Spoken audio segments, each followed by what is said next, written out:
Olá! Bem-vindos a mais um capítulo do quadro Etnonutrição para Iniciantes. Caso você ainda não me conheça, eu sou Nina, a sua guia nesse mundo de descobertas da etnonutrição. Assim como no nosso último capítulo, no vídeo de hoje teremos uma convidada super especial que vai conversar conosco sobre os desafios para oferta e demanda de alimentos biodiversos locais na alimentação escolar. Ela vai nos apresentar os principais resultados e contribuições do seu estudo intitulado Desafios para equilibrar oferta e demanda de alimentos, análise da execução do PNAE em uma região semiárida do Brasil. Além disso, vai nos contar sobre as suas pesquisas e a trajetória acadêmica na área da nutrição. Mas antes disso, tem um pequeno lembrete. Caso você ainda não tenha assistido os capítulos anteriores, te convido a assistir clicando nos links da descrição deste vídeo. E se você ainda não está inscrito no nosso canal, se inscreva para ficar por dentro de tudo que acontece aqui. Agora sim, estamos prontos para começar. Viviane Chaves é graduada em Nutrição pela Universidade Federal de Campina Grande. É mestre e atual doutoranda pelo Programa de Pós-Graduação em Ciências Sociais da Universidade Federal do Rio Grande do Norte. Atualmente presta assessoria como nutricionista ao Centro Colaborador em Alimentação e Nutrição Escolar, o SECAN e o FRN, e atua como pesquisadora bolsista da Secretaria do Estado de Saúde Pública do Rio Grande do Norte, a CESAP-FAPERN, em ações de intervenção em vigilância em saúde e gestão pública. Além disso, tem experiência na área de nutrição em saúde coletiva, com ênfase na área de concentração das ciências humanas e sociais em alimentação e nutrição, atuando principalmente nos seguintes temas: políticas públicas de segurança alimentar e nutricional, especialmente o Programa Nacional de Alimentação Escolar, o PNAE, sistemas alimentares, cadeias curtas agroalimentares, corporativismo e associativismo da agricultura familiar. Que tal conhecê-la agora? Olá, Viviane! Obrigada por aceitar o nosso convite e participar do nosso quadro. É um prazer imenso tê-la aqui. Você pode nos falar sobre como você descreveria sua formação acadêmica e os seus interesses de pesquisa? Olá, pessoal. Eu me chamo Viviane e agradeço ao Lab Nutri pelo convite para participar aqui do quadro de Etnonutrição para Iniciantes e relatar aqui um pouco para vocês sobre nossas pesquisas. E respondendo à pergunta sobre a minha formação acadêmica, eu sou formada em nutrição, mestre em ciências sociais e atualmente também faço doutorado em ciências sociais na UFRN. Hoje, já há algum tempo eu atuo junto ao SECAN, que é o Centro Colaborador em Alimentação e Nutrição Escolar, da UFRN, como também hoje eu estou vinculada como pesquisadora junto à Secretaria Estadual de Saúde aqui do Rio Grande do Norte. E alguns temas de interesse que eu tenho estudado, acredito que nos últimos anos eu tenho focado mais meus estudos sobre o Programa Nacional de Alimentação Escolar, e sua interface nos sistemas alimentares, a partir principalmente de cadeias curtas, agroalimentares e também organizações formais da agricultura familiar. Qual foi o objetivo deste estudo? Bem, esse estudo ele nasce de uma atividade do SECAN, que ocorreu no ano de 2018 e 2019, que era referente às oficinas regionais para o levantamento da oferta da agricultura familiar e a demanda, desses alimentos para as escolas. E aí a gente fazia um diagnóstico com os municípios que não estavam conseguindo atender ao percentual mínimo, exigido pela legislação do próprio PNAE. E então, a partir disso, a gente conseguiu mapear esses municípios, mas a gente precisava responder uma questão, quais eram os principais problemas que estavam limitando, essa oferta e demanda de alimentos, para as escolas aqui no Rio Grande do Norte, precisamente nesses 45 municípios. E por que esses municípios estão tendo muita dificuldade, para superar esses desafios? Então, a partir disso, e através dessas assessorias regionalizadas que eram tidas, dentro como uma atividade do SECAN, a gente conseguiu, com esse estudo, ter o seguinte objetivo, né, que era justamente abordar, né, esses desafios enfrentados pelos atores sociais do PNAE para a efetivação, né, das compras públicas oriundas, né, da agricultura familiar. E aí a gente buscava também compreender, né, esse seu papel frente à transformação dos sistemas alimentares locais aqui, né, na região, né, do semiárido nordestino, né, precisamente aqui no Rio Grande do Norte. Nossa, que legal!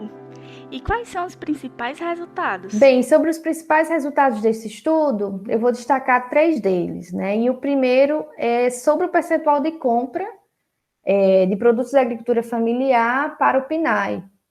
Então, entre os dados que a gente pesquisou, disponibilizados pelo FNDE, a gente tem que, entre os anos de 2011 e 2017, né, esse percentual de compra foi, em média, 19,10%. Isso demonstra que, apesar do Estado não ter atingido esse percentual mínimo recomendado, né, dos 30%, mas ele tem progredido, ainda que seja lentamente, né?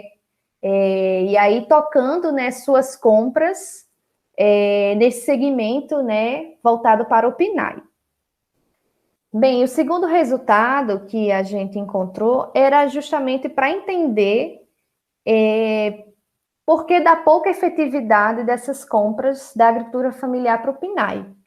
E quais eram essas limitações, então?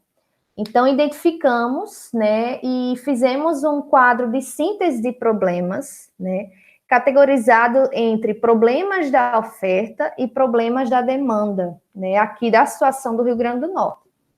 Então, de problemas da oferta, a gente conseguiu identificar, por exemplo, né, que a carência de ações públicas em relação à valorização da agricultura familiar. Então, as dificuldades são várias dentro desse problema maior, né? Por a questão também da baixa escolaridade dos produtores, acaba dificultando sua entrada e permanência no processo, né, burocrático da chamada pública, para participar da chamada pública. Além disso, a gente tem algumas condições desfavoráveis, né, para a produção da agricultura local, levando em consideração também que, embora se tenha escassez de chuvas aqui na região, no estado, não se tem políticas, principalmente contínuas, né, de combate à seca, que possa garantir, né, essa permanência e também condicionando essa produção agrícola local. Há também, né, uma dificuldade em relação ao acesso à terra, né, um acesso à terra que seja uma propriedade, né, desse agricultor, né? E também a gente pode identificar que há uma baixa atuação, né, da assistência técnica rural, né, nesses municípios precisamente, né? E aí, a atuação da Emater é fundamental também para vencer ou minimizar essas dificuldades, né? Então, mas por que está baixa também essa atuação da Emater, né? A gente conseguiu identificar que hoje, né, essa assistência técnica, ela tem uma infraestrutura inadequada de trabalho, né? Há também uma descontinuidade, né, desses atores que estão trabalhando, né, nesse espaço. Então, não há uma permanência, né, desses técnicos e acaba migrando muito, né, de município para município e até mesmo interrompe, né, esse seu trabalho, né, durante do que se está se fazendo ali no município. Em relação à demanda, eles também são vários e se destacam precisamente de que os cardápios, eles não conseguem refletir a oferta da agricultura familiar. Então, muitas vezes, os nutricionistas desconhecem dessa produção local e os seus cardápios não atendem, por exemplo, a sazonalidade, e isso acaba ocorrendo essa monotonia, né, nos cardápios alimentares. Além disso, a gente consegue identificar, né, que há uma dificuldade por parte da demanda em relação à elaboração e execução dessa chamada pública, né, desse processo de chamada pública. E, por último, a falta de comunicação entre os atores sociais, e por ser muito insuficiente, ela torna todo esse trabalho intersetorial extremamente fragilizado. Então, os setores da educação e da agricultura, muitas vezes não se conversam, né? E esses atores não se conhecem, né? Ao ponto de conseguir fazer um trabalho mais efetivo, né? Em relação a atingir bem. E a terceiro e último resultado dessa pesquisa se trata em entender como as ações e a tomada de decisão desses atores sociais que estão na ponta da política, eles influenciam, né, diretamente na execução desse programa. Sabendo que, né, como qualquer outra política que tem sua normativa, né, que tem sua legislação e que ela deve, portanto, ser traduzida na prática, né, por esses atores sociais, a gente entende também que esses atores carecem de tempo, carecem de informação, muitas vezes, carecem também de recursos materiais para conseguir executar, né, o programa de forma efetiva. Então, é muito importante que a execução desse programa, ele dependa dessa ação conjunta, né, de quem está formulando a política e de quem está executando. Você poderia nos dizer quais foram as principais contribuições científicas e sociais que esse estudo traz? Bem, eu acredito que das principais contribuições desse estudo, eu acho que esse estudo é um ponto de partida para se pensar nos reais problemas hoje que estão por trás desse percentual de compra nos estados e nos municípios. Óbvio que os desafios de cada território são únicos, mais precisamente, né, a execução do PNAE a gente observa de uma forma geral e também pensando em outros estudos, que ela depende altamente de uma rede de atores que estejam articulados, que estejam em comunicação e que façam essa logística de oferta e demanda acontecer.